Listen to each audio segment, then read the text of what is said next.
Thank you very much, colleagues, for joining this particular session. My name is Memorungui from Industrial Psychology Consultants.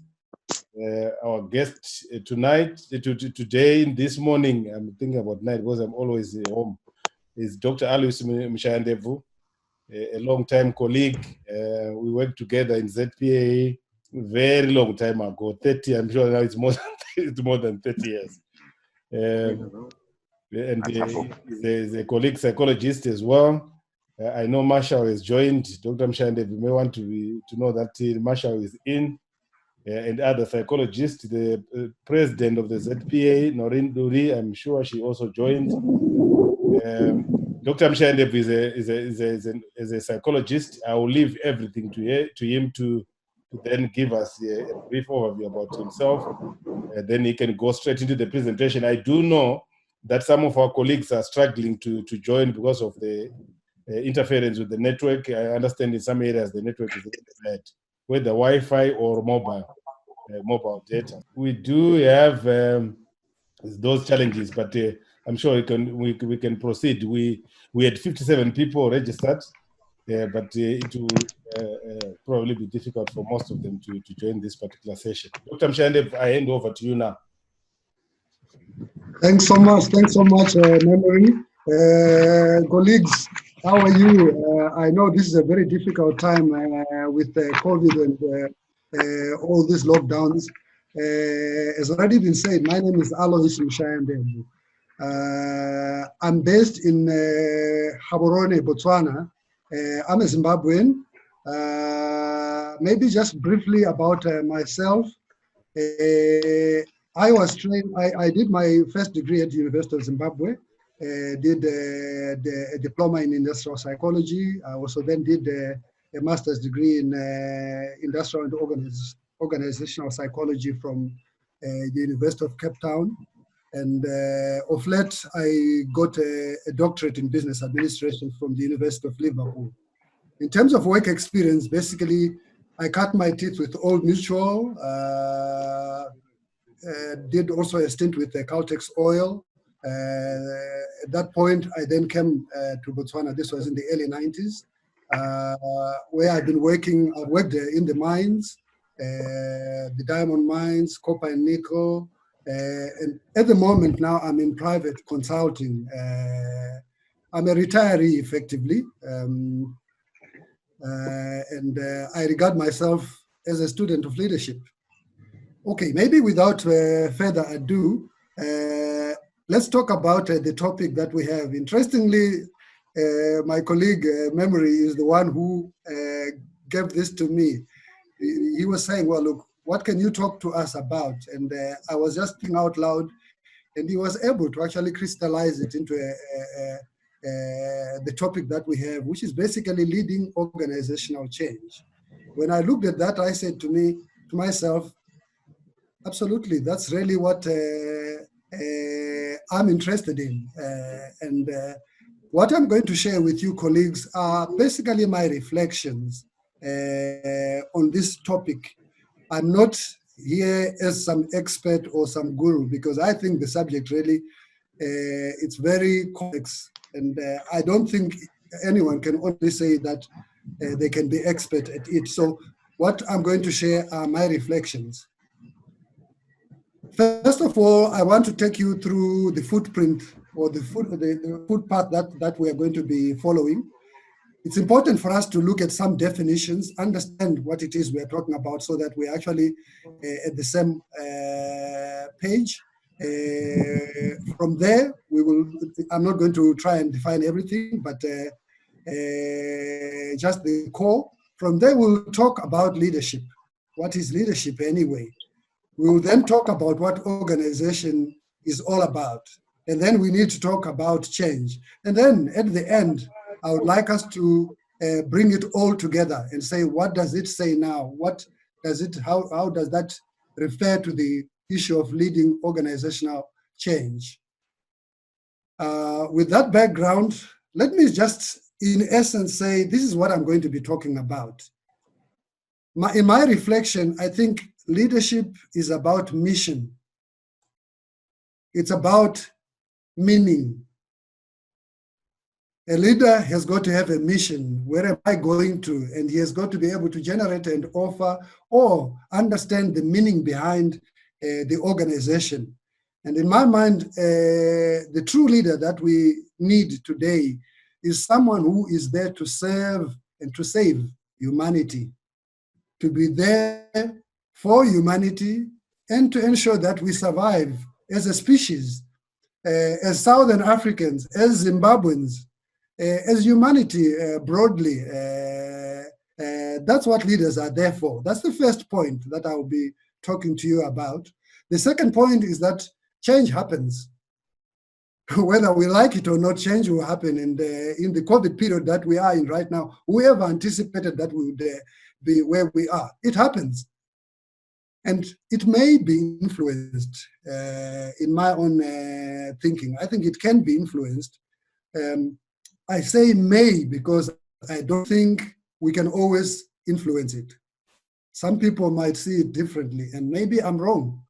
And the final thing that I will, final message that I will leave you with is that organizations are alive. They are living beings. They are not machines. They thrive or die.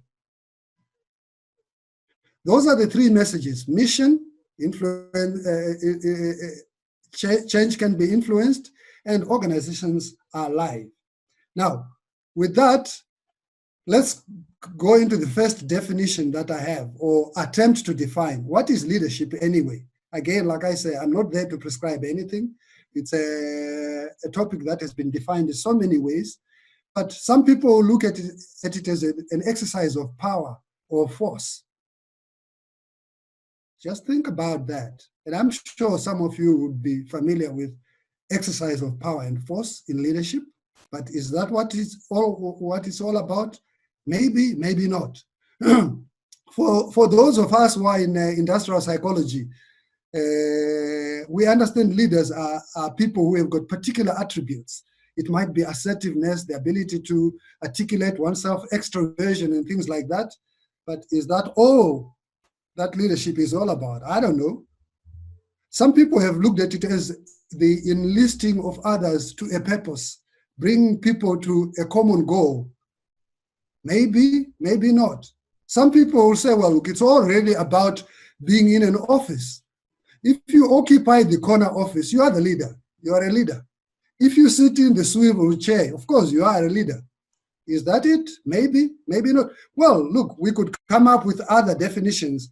All I'm simply saying is there is no clarity. There is no one way of defining leadership. But in my reflection, I think there are three things that fuel leaders or leadership. And the one is survival. Some people are leaders because they want to survive. They want a job. Some become leaders because they're ambitious. They want to be at the top. But I think really the pinnacle of leadership is being a person who has got a mission, something that they are trying to achieve. Again, maybe this could be, the list could be expanded, but in my opinion, I think a leader who is driven by a mission is likely to be the ideal leader in today's world. Let's look again, maybe at just unpack that what I just said. Look at what are the interests. If we were to declare and say, why are you leading? Some people are there to serve themselves. Some people are there to serve the shareholder, the people who own the organization. Some people are there to serve the stakeholders, going beyond the organization and saying, what does the community want? And beyond, what do the suppliers need? What is the press going to say about this?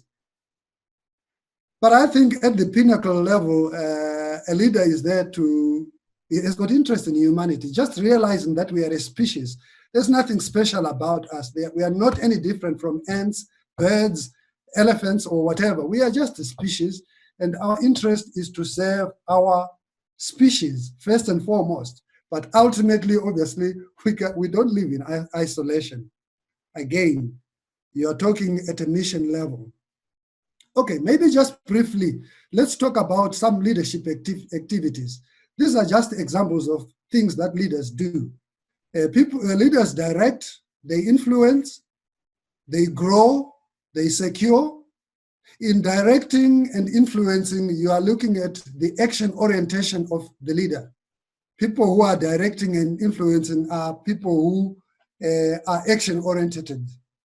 People who are growing and securing are more reaction. They are more reflective, and they are there to make sure that there is a safety net provided.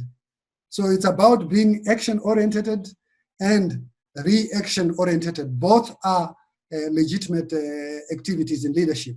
Another way of looking at this four is really to say directing and influencing are about people side of things.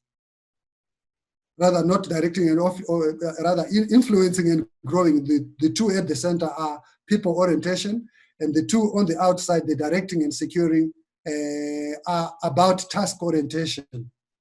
Again, let's not go into too much detail there. Those are just some examples of leadership activities. Let's move into having a little bit of an understanding of what an organization is all about. In my reflection, there are quite a number of ways in which organizations have been defined. Like they've been defined as any one person plus another with a purpose. So if you have more than one person, so it could be 2 people, it could be 10 people, it could be 1,000 people, and there is a purpose, chances are you've got an organization. Another way of looking at an organization is it's when you've got resources which are put together around a goal, you've got an organization. There are some who would say, well, look, it's some people would define it in a functional sense.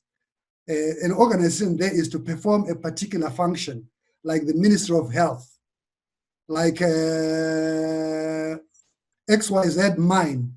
There is a function that is performing. Or it might be an institution. The directorate of X, Y, and Z, that's the institution. Or maybe an organization is a process. There are different ways in which you can look at an organization. The reason why I think it's important for us to come up with definitions and be explicit about how we are defining an entity is because that will guide how we will deal with it.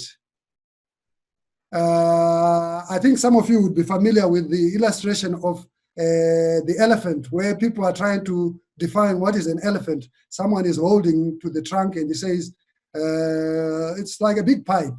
Someone is holding onto the tail and he says, no, it's like a whip. Someone is holding to the ears and says, look, it's like a tent.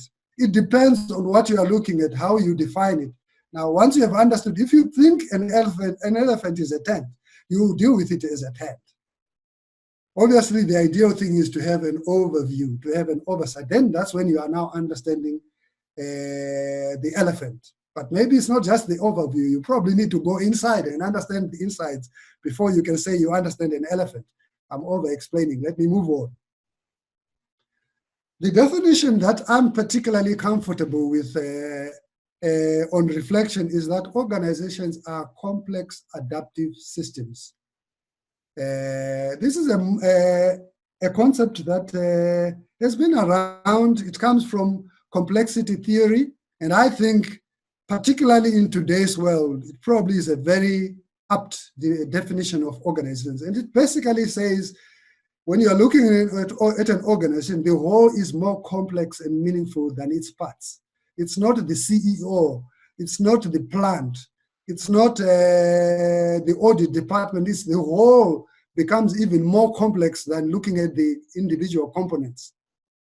The second point is that it's about collective behavior, which is mutating and it's self-organizing. So organizations are not static at all. They mutate and self-organize depending on change initiating micro events, things, small things that are happening at a micro level cause mutation and self-organization.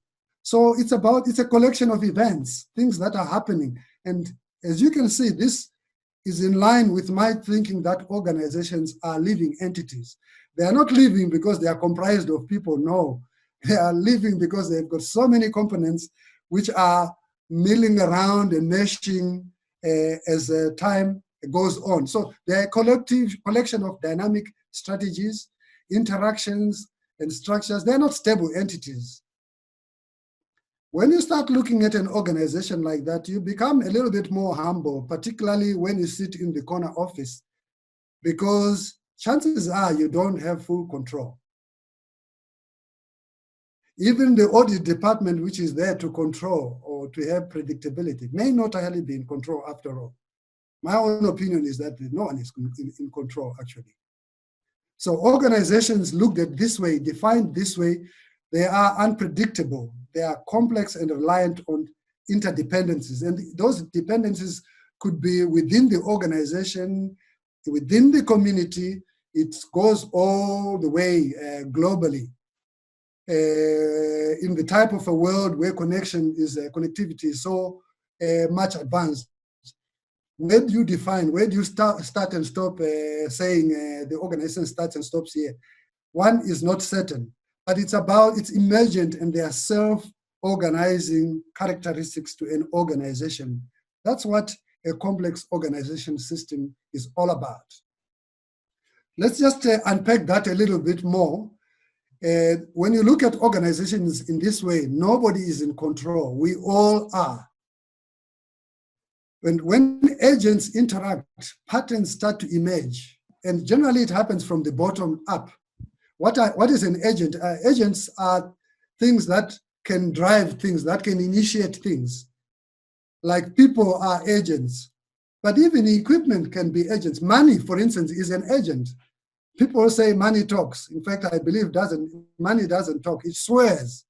It uses very, very distinct language. When you got money, or when there is money, there is talk. So it's not just simply animate things that are agents. No, even inanimate things are agents also. So when you look at all these agents, some things actually are not connected at all, but they are part of the organization. That's what organizations are like. So they don't just simply say who is on the payroll. No. Even people who are not on the payroll are part of that organization. When you define organizations as complex adaptive systems. So let's just unpack this issue of self-organization. Self-organization basically says there is a spontaneous appearance of order. An organization implies order. It implies synchrony. But in reality, synchrony just happens. Often it just happens. Even when they are inanimate things, they create order. Just take some dirt, put it in water, in a bottle, and shake it and put it down. After some time, there is order. And there's no leader in that bottle. It happens because of local interactions. It's a network effect. There are simple rules that create order. So order and chaos happen, but they can be influenced, and that's where leadership comes in. So organization is about order and entropy. It's about chaos and order. If one is going to organize, it's important to have diversity. That's the only way you can be robust. When you are diverse, you can absorb change, because it means you've got some people who are looking at the elephant as a rope, as a tent, and all the various perspectives are there. When you have got the whole, chances are you've got a much more inclusive or complete insight into the organization. There's no one person who can say they know. It's highly unlikely.